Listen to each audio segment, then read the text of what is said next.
নমস্কার বন্ধুগণ, আমি ডক্টর প্রফেসর বুধাচার্য হিমাদ্রি মুখার্জি, রত্নকুবেরের অ্যাস্ট্রোলজার, এসেছি আপনাদের জন্য আবার একটা টিপস নিয়ে। যাদের নর্থ ইস্ট কোণে বা উত্তর পূর্ব কোণে বাথরুম বা জলাধার রয়েছে, সেটা বাস্তুর জন্য খুব খারাপ। এখন মুশকিল হচ্ছে, পিরামিড ছাড়া, ভালোভাবে ক্রিস্টাল পিরামিড ছাড়া এর রেমেডি হয় না, আর আয়না দিয়ে করার চেষ্টা করা হয়। তো ওটা হচ্ছে বৃহস্পতির স্থান, যেখানে পুজো করা হয়। সুতরাং যাদের ধরুন ভাড়া বাড়িতে থাকেন, সেখানে তো আর আপনি চেঞ্জ করতে পারবেন না। সুতরাং ওই নর্থ ইস্টে যাদের প্রবলেম রয়েছে, তাদের অবশ্যই সবাইকে, বাড়ির কর্ত্রীকে পোখরাজ ধারণ করা উচিত।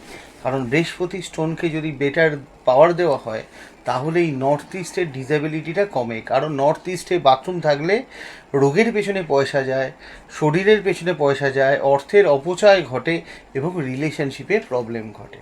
সুতরাং খেয়াল রাখবেন, ভালো থাকবেন। নমস্কার।